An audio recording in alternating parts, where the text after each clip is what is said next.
Welcome back, everybody. We have a lot to talk about today because Donald Trump made another big dumb move. Now, I imagine he thinks he's got good reason for this. He's got his public reasoning for it, and then he's got, no doubt, his actual reasoning, which is to distract us from the immense amount of revelations that came out through the Epstein files, and the continuous leaks that have come out from the Epstein files, and the lack of revelations that have led people to make some pretty extreme conclusions, to say the least. But of course, Trump has announced that on Christmas Eve, he launched an airstrike on Nigeria. Airstriking, I guess he claims, ISIS. I haven't looked super deep into this yet because we're gonna be diving into the news now. I was busy enjoying Christmas, so I didn't look into this just yet. But I've seen some memes about it, and more notably, I've seen the right's reaction to this. You got to remember, the people who voted Trump into office wanted America First policy. They wanted U.S. tax dollars to stop being sent overseas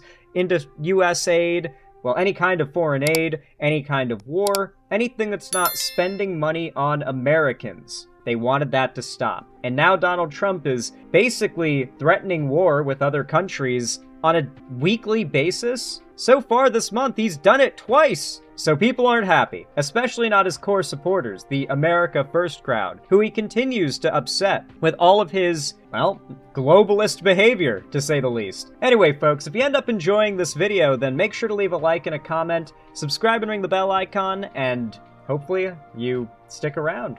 Let's watch. This morning, we are learning new details about the deadly strike operation that President Trump says he ordered on Islamic State terrorists in Nigeria. Listen to this. So quiet.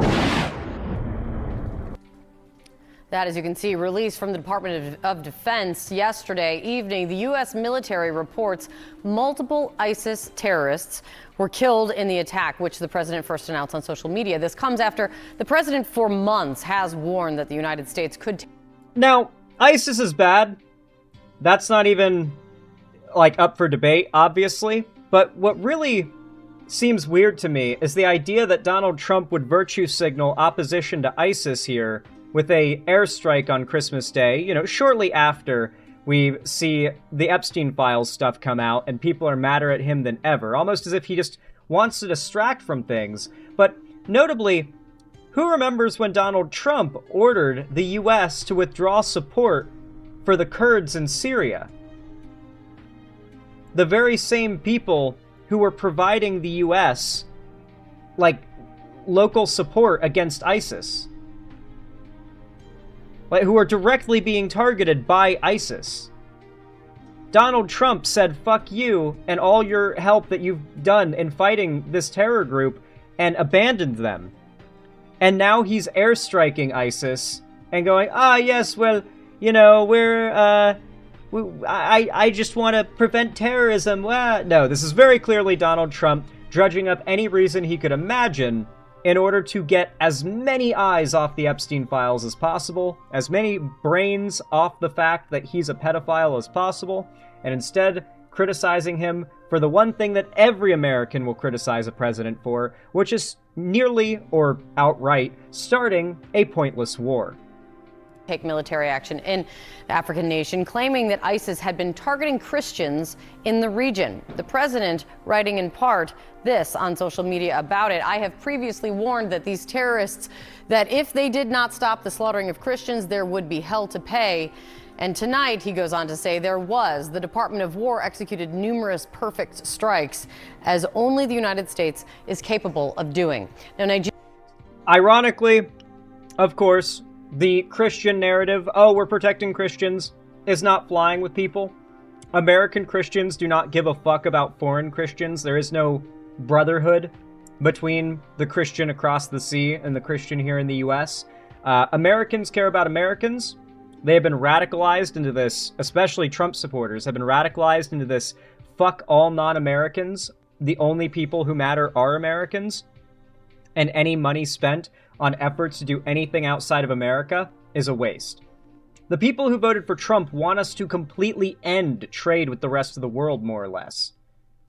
They do not like this. They do not care if Trump is, quote-unquote, protecting Christians. They don't give a fuck about they don't want us spending any amount of money protecting anybody that's not American. Doesn't matter what religion they are. Doesn't matter what religion the people who are killing them are. Nigeria confirmed the two countries coordinated in this effort, in this strike. Their foreign minister joined CNN earlier this morning.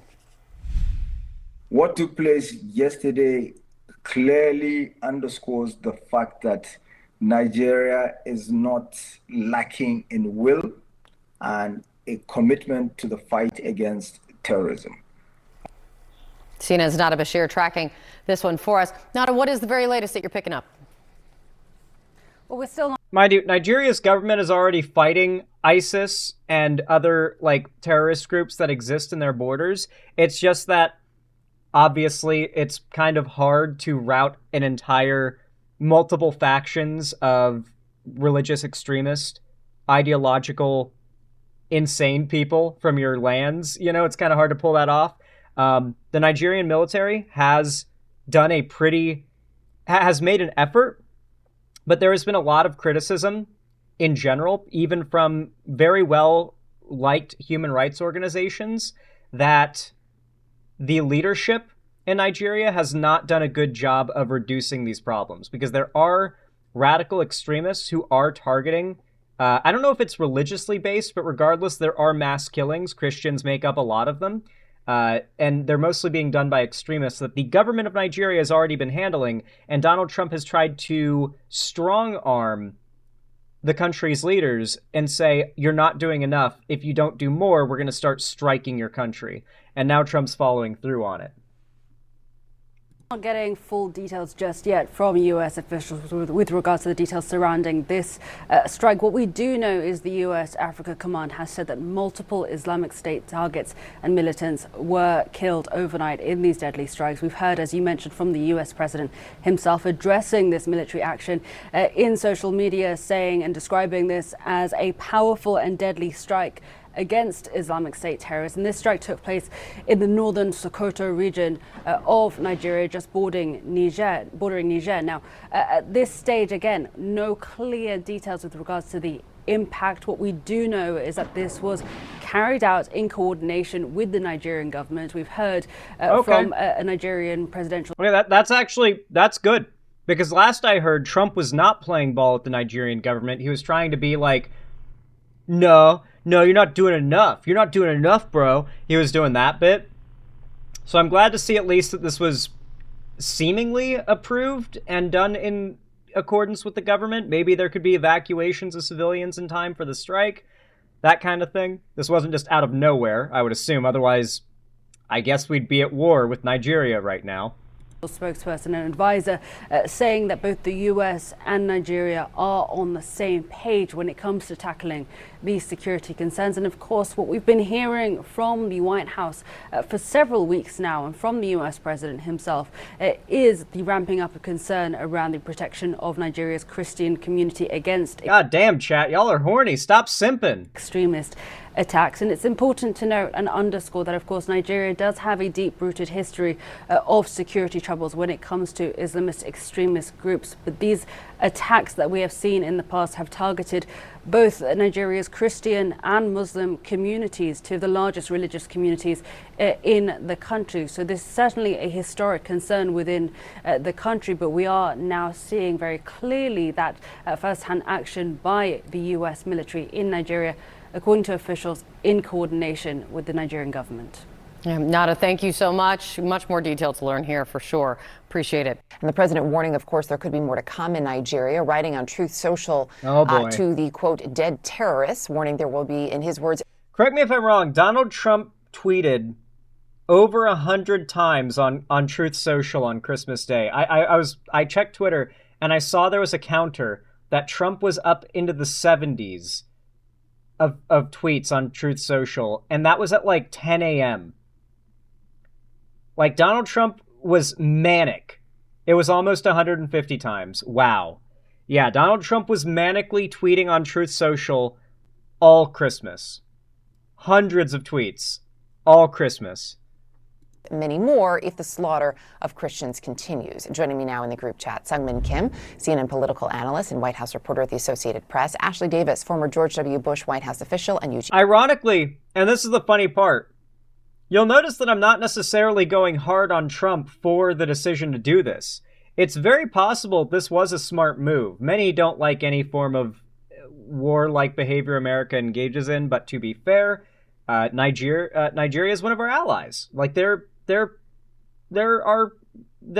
cool with them for the most part, and they have problems within their borders with extremist groups murdering their own citizens. So the idea that the U.S. might leverage its power to help an ally with a problem affecting that ally's citizens within their own border is not that insane. In fact, we call for this and for our leaders to do this all the time. Notably, we would like to see the U.S. get a lot more involved in helping Ukraine. We'd perhaps like to see the U.S. put its foot down with Israel, maybe even provide some kind of support to the Palestinians in a perfect world.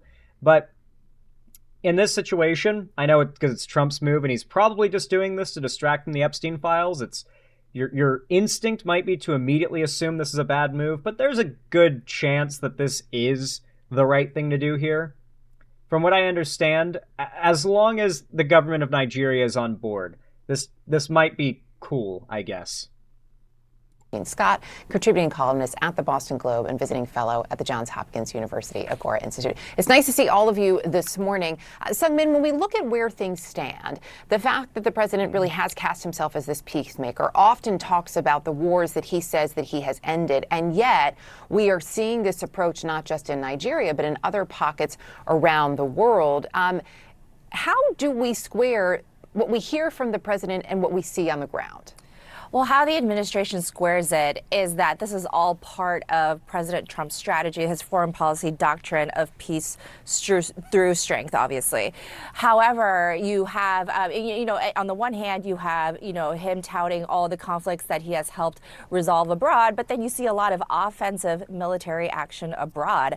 And, his aides don't see that necessarily as a contradiction. They say that part of keeping broader peace is making sure that, Trump lied about defeating ISIS. Well, what's hilarious about it is I thought hasn't Trump taken credit for defeating ISIS like a dozen times now, but now we're having to airstrike ISIS? I think that's pretty funny. Just conservatives completely forgetting that according to Trump, we beat ISIS half a decade ago.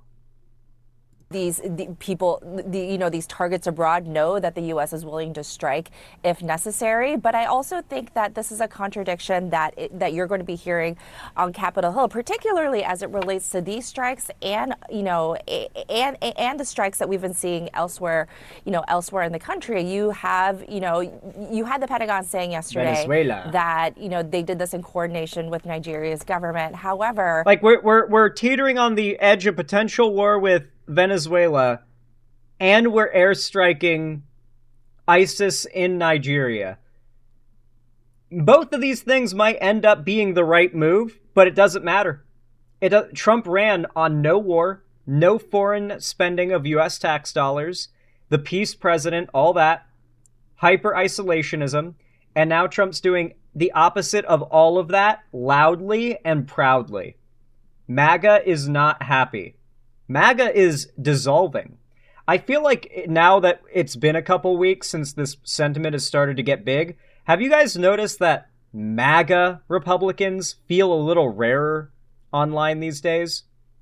Not rare, not gone, but a little rarer. Think back to a few months ago, how frequently you were hearing, Trump is amazing, Trump 2028.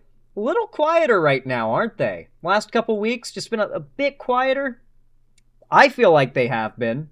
I feel like I've been seeing a lot more conservative content that I've been covering on my channel that criticizes Trump or just tries to avoid him like the elephant in the room.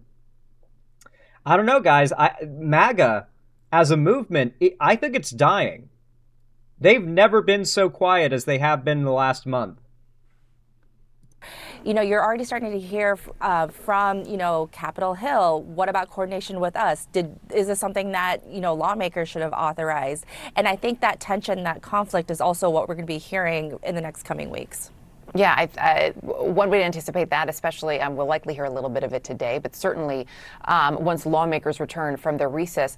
It's also interesting, the president this is not the first time he has called out what he says are targeted attacks on Christians. It's important to note the country itself is about split between Christian and Muslim faith, and the data doesn't necessarily support the president's claim that Christians are being disproportionately targeted.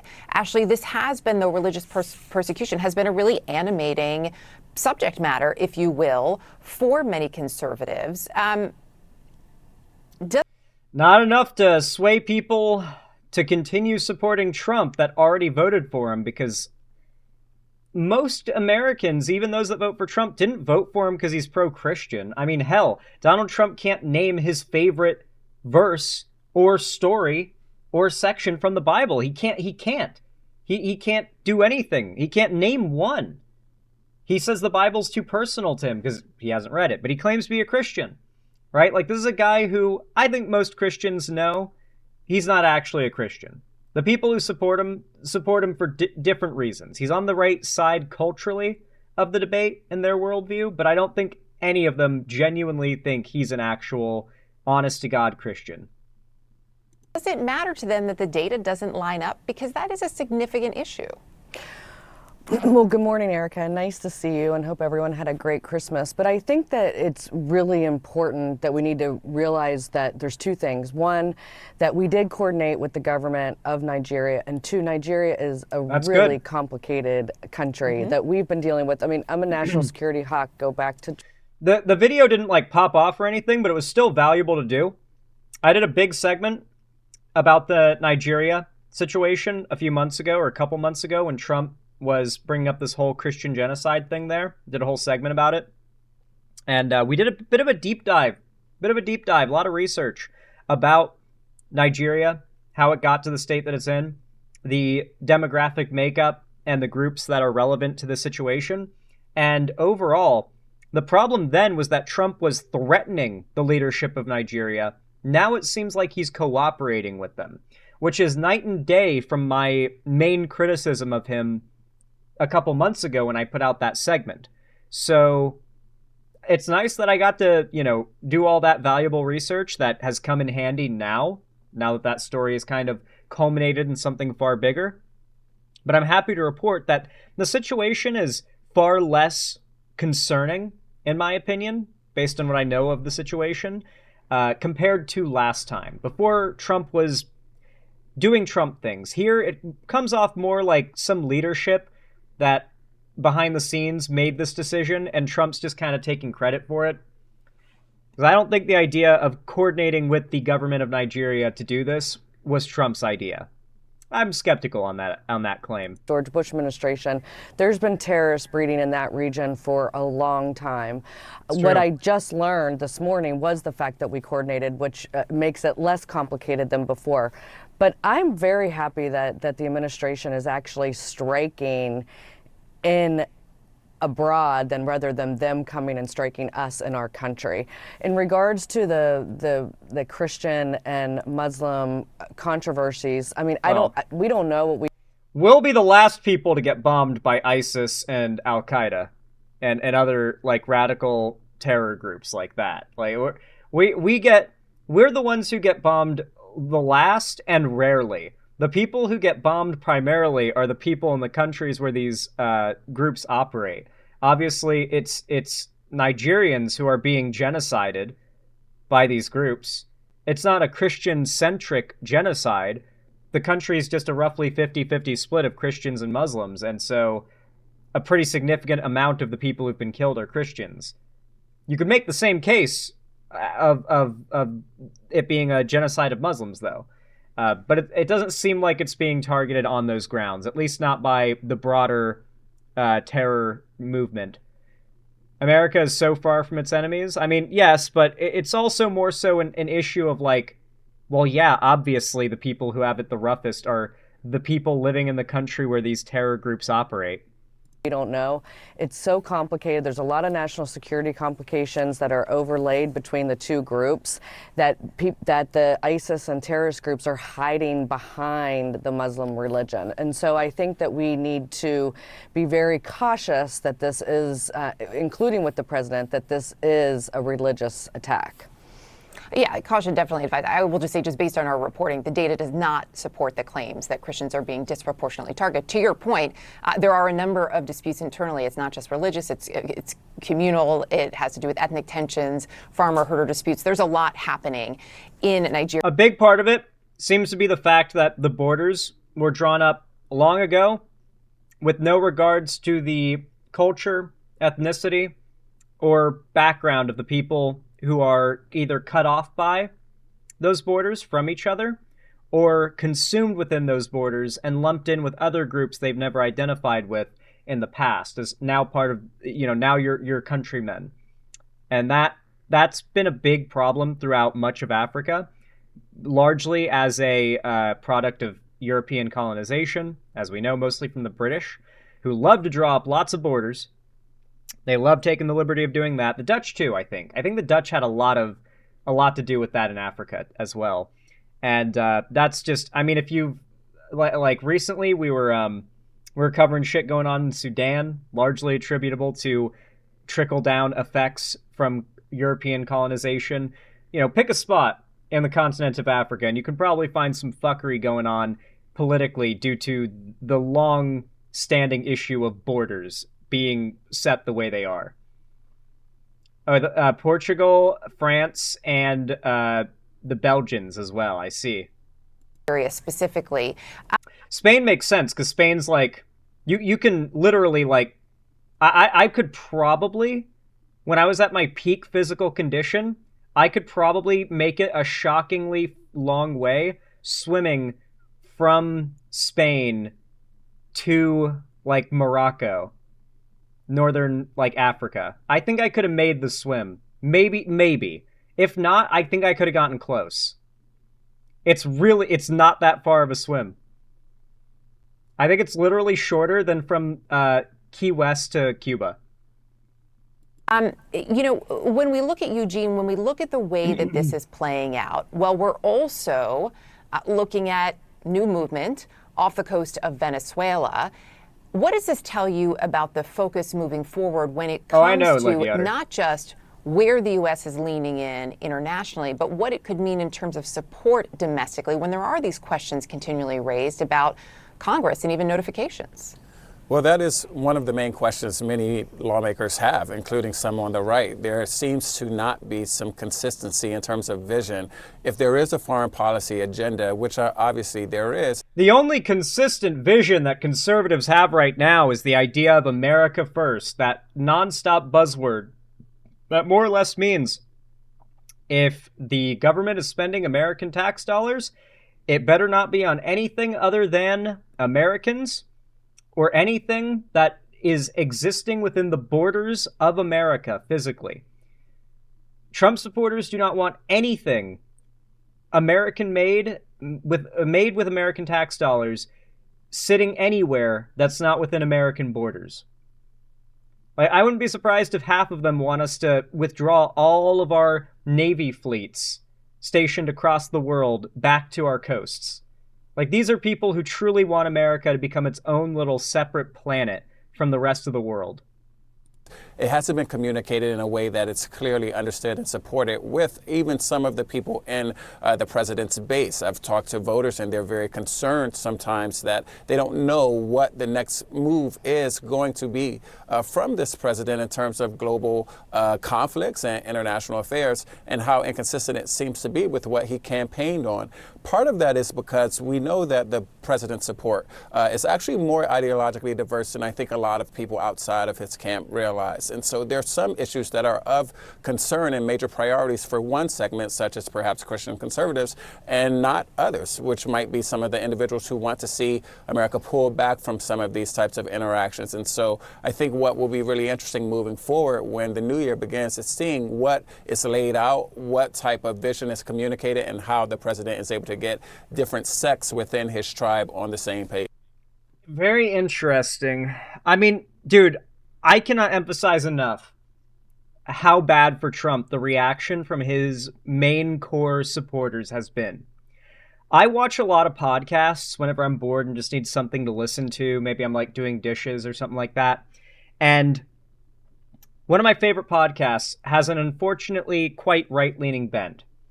But it's valuable for me because I can use where they're standing on a lot of political issues to get an idea of where your average normie dumbass stands on a lot of political issues, and it's often been an accurate measure up to this point. And all those podcast bros that I listen to from time to time, they have been harping on Trump lately. Largely because all these talking points that they were celebrating Trump for the last 3 or 4 years, Trump is now doing the exact opposite.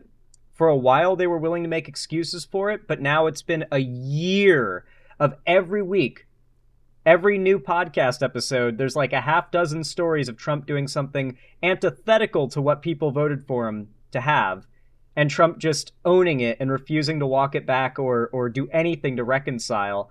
And now a lot of these like big podcaster bros that used to be big on the Trump train, they're no longer on the Trump train. I've even heard some saying they want like a Obama or Biden-like presidency again. Like that things are so bad right now, they want a serious, normal, like button down and get serious, focus on policy kind of president is how I heard them word it. And it's like, really? Like y'all knew that would be what you would get with a Democrat, and you still chose to go with the goofy guy, the goofy orange guy, instead of the button down and focus on policy Democrats. But okay, as long as these people are realizing the fault in their ways and are begging to have normalcy back, you know, once the economy is in desperate, dire straits, people are like, okay, let's go back to what we knew worked. Fell for it again award, once again, goes to MAGA. True, what Russia did was more imperialism than colonization. Western Europe built a banking system. I assume you're referencing what I was talking about before. I voted for that guy because he wasn't the other guy. People pissed AF. Exactly. Because it turns out he was worse than the other guy. As we told them that he would be. But Zan, he said the thing that made me feel good, and he owns the libs. Well, I mean, a lot of those people are not even making excuses. They're pissed off. They're on board with the shitting on Trump train, at least from what I'm hearing. They're not even getting defensive about it. So I'd say the left is winning some serious ground right now. It's kind of in our ballpark to press the right advantage and to promote the right talking points to bring people over, because we don't want people to just tap out of politics because they feel disillusioned that Trump didn't keep his promises. We want them to see progressive politics as a viable alternative to what they believe in now. But anyway, folks, anyway, if you ended up enjoying this segment, if you liked my coverage, then please consider leaving a like down below. As I've said before, it really does help a lot, and I appreciate it a ton. If you want to see more from me, subscribe and ring the bell icon, comment down below, strike, just to let me know you watched all the way to the end of the video. It also boosts the channel in the algorithm, so I appreciate that. Join my fan Discord through the link down below, and as always, thank you for watching.